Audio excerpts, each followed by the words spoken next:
खबरें सबसे तेज।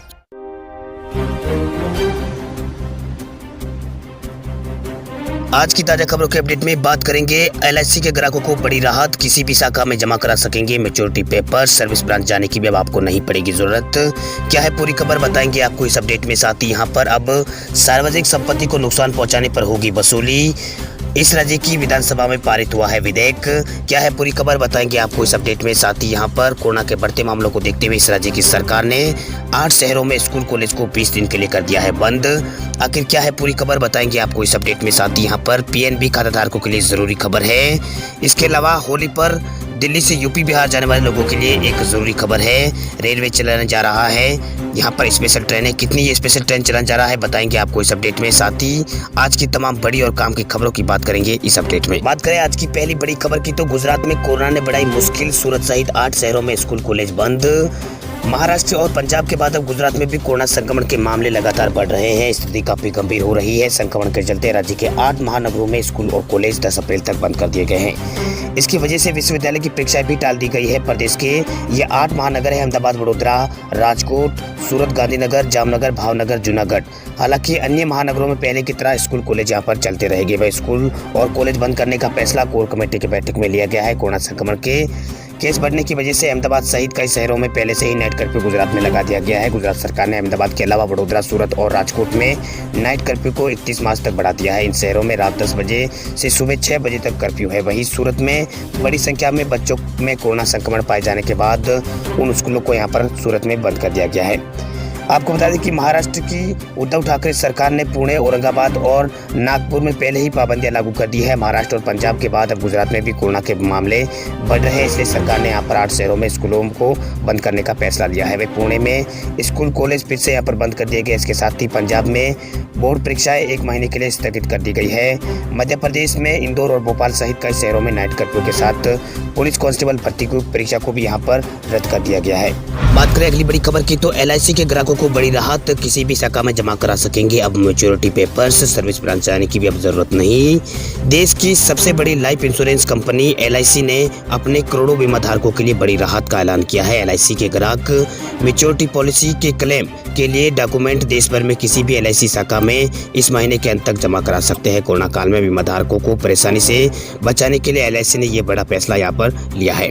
वह एलआईसी की स्पेशलिस्ट से यहाँ पर पॉलिसी होल्डर को क्लेम पेपर जमा कराने के लिए अपनी सर्विस ब्रांच में उन्हें जाने की जरूरत नहीं है। वह एलआईसी ने कहा है कि यह व्यवस्था शुरू हो चुकी है और 31 मार्च 2021 तक ये लागू रहेगी। एलआईसी के मुताबिक इसके लिए 114 डिविजनल ऑफिस और 2048 शाखाएं और 1526 सैटेलाइट ऑफिस और 74 कस्टमर जोन में इन मैच्योरिटी क्लेम पेपर्स को जमा किया जा सकता है। इसके लिए सर्विस ब्रांच की बाध्यता नहीं होगी। एलआईसी की पूरे देश में 29 करोड़ पॉलिसीज है।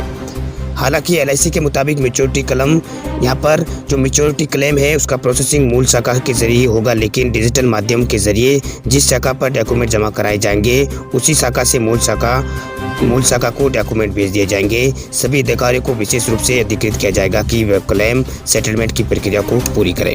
चलिए बात करते हैं अगले अपडेट की तो अब पंजाब में 2 घंटे और बढ़ाया गया है कर्फ्यू का समय। सीएम ने दिया है सख्ती बरतने का निर्देश। भारत के कई राज्यों में एक बार फिर कोरोना मामले यहाँ पर फिर से बढ़ने लगे हैं। बढ़ते कोरोना मामलों के बीच भारत में दूसरी लहर की तौर पे इसे देखा जा रहा है। मुख्य रूप से महाराष्ट्र, तमिलनाडु, केरल, पंजाब और कर्नाटक, मध्य प्रदेश और गुजरात में कोरोना के मामलों में सबसे ज्यादा वृद्धि देखने को मिल रही है।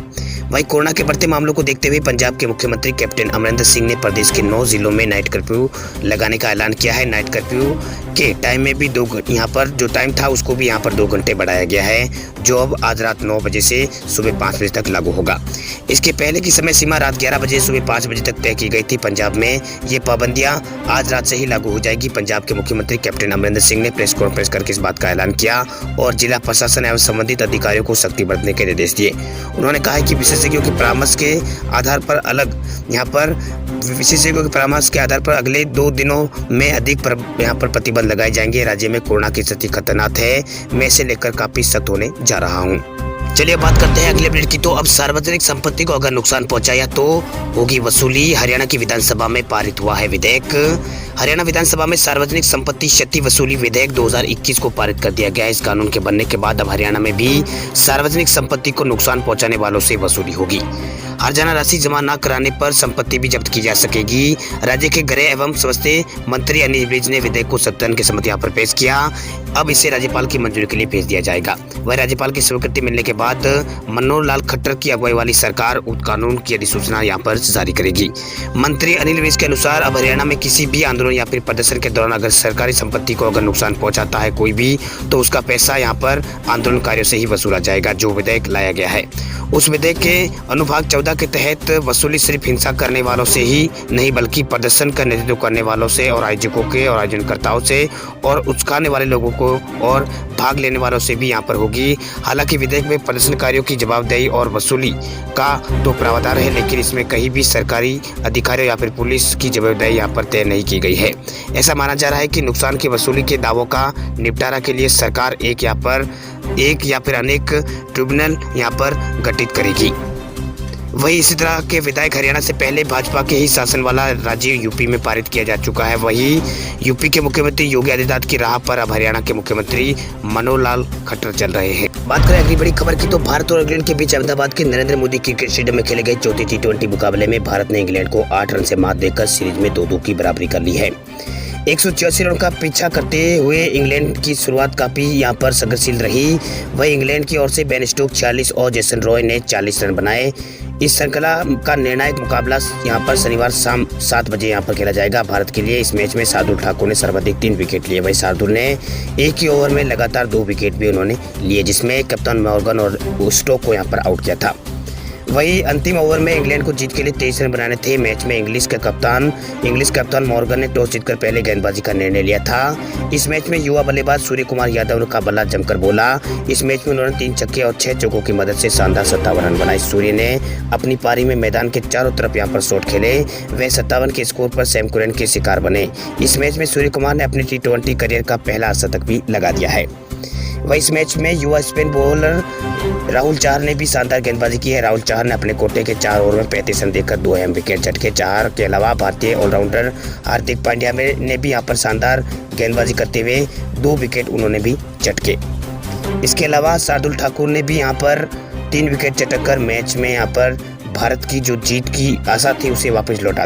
चलिए बात करते हैं अगली बड़ी खबर की, तो केंद्रीय मंत्री रविशंकर प्रसाद बोले कोरोना काल में मददगार साबित हुआ है। IT सेक्टर दी है 2 लाख से ज्यादा नौकरियां। सूचना प्रौद्योगिकी मंत्री रविशंकर प्रसाद ने गुरुवार को राज्यसभा में बताया कि देश की GDP में IT सेक्टर का योगदान 8% है। 2019 से इस क्षेत्र में 2 लाख नई नौकरियां जुड़ गई है। उन्होंने कहा है कि सरकार पूरे देश के गाँवों में इंटरनेट का जो कनेक्शन है वो बिछाने का इरादा रखती है। प्रधानमंत्री चाहते हैं कि आने वाले 1000 दिनों में ये कार्य पूरा हो। वही प्रश्नकाल के जवाब में उन्होंने यहाँ पर कहा कि भारत ने डिजिटल इंडिया के कारण दुनिया में अपनी छवि बनाई है। रविशंकर प्रसाद ने NCP के फौजिया खान के पूरक प्रश्न के उत्तर में ये बताया कि IT क्षेत्र में GDP में 8% IT क्षेत्र का योगदान है। उन्होंने बताया कि 46 लाख लोग इस क्षेत्र में कार्यरत हैं, जिसमें 14 लाख महिलाएं हैं। 2019 के बाद 2 लाख लोग इस यहाँ पर 2 लाख लोगों को और इस सेक्टर में नौकरी मिली है। वही प्रसाद ने कहा कि कोविड काल में सब कुछ बंद रहा है, लेकिन IT के जरिए सब कुछ चलता रहा। वही काम IT के जरिए हुआ और बच्चों ने भी इसके माध्यम से शिक्षा प्राप्त की है। वही रविशंकर प्रसाद ने आगे बताया है कि महामारी के 1 साल के दौरान बच्चों की पढ़ाई निर्बाध रूप से चली है। उच्चतम न्यायालय और उच्च न्यायालय और अधीनस्थ अदालतों में करीब 70 लाख मामलों की डिजिटल माध्यम से सुनवाई हुई है। वही UPI डिजिटल भुगतान के मामले में भारत अग्रणी रहा है। ये सब कुछ IT और इंटरनेट मोबाइल के माध्यम से ही हो पाया है। अगली बड़ी खबर की, तो होली पर दिल्ली से UP बिहार आना होगा आसान। रेलवे चला रहा है 2 दर्जन से स्पेशल ट्रेनें। होली पर भारी भीड़ को देखते हुए रेलवे ने कई स्पेशल ट्रेन चलाने की तैयारी की है। खासकर दिल्ली से UP बिहार के लिए करीब 2 दर्जन ट्रेनें रेलवे चलाएगा। वही उत्तरी रेलवे ने UP और बिहार के स्टेशनों के लिए लगभग 1.5 दर्जन गाड़ियों का संचालन शुरू भी कर दिया है। इसी तरह पूर्वोत्तर रेलवे ने कई जोड़ी ट्रेन यहाँ पर शुरू कर दी है। वही नई दिल्ली बैरेली और आनंद विहार टर्मिनल गया और आनंद विहार टर्मिनल पटना और आनंद विहार टर्मिनल से जोगीबनी के बीच 4 जोड़ी सुपरफास्ट होली स्पेशल ट्रेन का परिचालन किया जाएगा। इन स्पेशल ट्रेनों के सभी कोच आरक्षित श्रेणी के होंगे। चलिए अब बात करते हैं आज के कोरोना के आंकड़ों की, तो देश भर में 110 दिन बाद कोरोना के रिकॉर्ड 39,000 से अधिक नए कोरोना के केस भारत में आए हैं सामने। भारत में कोरोना महामारी से हालात एक बार फिर बेकाबू होते दिख रहे हैं। कोरोना ने पिछले पुराने सारे रिकॉर्डों को यहाँ पर तोड़ दिया है। वहीं देश में 110 दिन बाद रिकॉर्डेड भारत में 39,000 से अधिक कोरोना के केस आए हैं। स्वास्थ्य मंत्रालय की ओर से जारी किए गए ताजा आंकड़ों के अनुसार पिछले 24 घंटों में 39,726 कोरोना के नए केस भारत में आए हैं। 154 लोगों की इस दौरान 24 घंटों में मौत हुई है। हालांकि 20,000 से अधिक लोग कोरोना से ठीक भी हुए हैं। इससे पहले 29 नवंबर 2020 को भारत में 38,000 से अधिक कोरोना के केस आए थे। वहीं केंद्रीय स्वास्थ्य मंत्रालय की ओर से जारी किए गए ताजा आंकड़ों के अनुसार देश में कुल कोरोना मामलों की संख्या बढ़कर 1,15,14,000 हो गई है। कुल 1,59,370 लोगों की जान जा चुकी है। वहीं 1,10,83,000 से अधिक लोग कोरोना को मात देकर ठीक हो चुके हैं। वहीं भारत में अभी एक्टिव केसों की संख्या बढ़कर 2,71,000 पार हो गई है, यानी इतने लोग फिलहाल कोरोना संक्रमित है। वहीं भारत में महाराष्ट्र में सबसे ज्यादा कोरोना से हालत खराब है। महाराष्ट्र में हर दिन सबसे ज्यादा कोरोना के मामले सामने आ रहे हैं। कल यहां पर गुरुवार को 25,000 से अधिक कोरोना के मामले दर्ज किए हैं, जो कि साल में सबसे ज्यादा है। इसके साथ ही महामारी से 58 लोगों की मौत पिछले 24 घंटों में इस राज्य के अंदर हुई है। राज्य में संक्रमण के कुल मामलों की संख्या बढ़कर 23,96,000 के पार पहुंच गई है। मृतकों की संख्या 53,000 पार है। वहीं अब तक कोविड-19 से 21,75,000 से अधिक लोग यहाँ पर ठीक हो चुके हैं। वहीं अभी महाराष्ट्र में 1,67,000 के आसपास एक्टिव केस बचे हैं। वहीं नागपुर शहर में दूसरे दिन कोविड-19 के सबसे अधिक 3,000 के आसपास यानी 2926 यहाँ पर नए केस सामने आए हैं। इसके बाद मुंबई में 2877 और पुणे में 2791 नए केस दर्ज किए गए हैं। मुंबई में अब तक सबसे अधिक नए मामले सामने आए हैं। वहीं देश में कोरोना वैक्सीनेशन का काम 16 जनवरी से शुरू हो चुका है। वहीं 18 मार्च तक देश भर में 3,93,00,000 से अधिक लोगों को कोरोना का टीका लगाया जा चुका है। बीते दिन 22,02,000 से अधिक लोगों को यहाँ पर कोरोना का टीका लगा है। वैक्सीन की दूसरी खुराक देने का अभियान भारत में 13 फरवरी से शुरू हो चुका है। वहीं देश में मृत्यु दर 1.39% है, जबकि रिकवरी रेट भारत में 94% है। एक्टिव केस बढ़कर भारत में 2.20% पे पहुंच गए हैं। वहीं कोरोना एक्टिव केसों के मामले में दुनिया में भारत का 11वां स्थान है। वहीं कोरोना में सबसे ज्यादा मौतें कोरोना के कारण महाराष्ट्र में हुई है, लेकिन देश के कुछ राज्य ऐसे भी हैं जहां पर पिछले 24 घंटों के दौरान किसी भी शख्स की कोरोना के कारण मौत नहीं हुई है। ये जानकारी केंद्रीय स्वास्थ्य मंत्रालय की ओर से जारी किए गए ताजा आंकड़ों के अनुसार हम आपको बता रहे हैं। खबरों की दुनिया में आइए हमारे साथ कहीं भी और कभी भी जुड़िए। हम मिलेंगे फेसबुक पर, हम दिखेंगे यूट्यूब पर, हमें फॉलो कीजिए ट्विटर पर। देश प्रदेश की ताजा तरीन खबरों के लिए मगरा न्यूज राजस्थान के यूट्यूब चैनल को सब्सक्राइब कीजिए और साथ में घंटी का निशान दबाइए।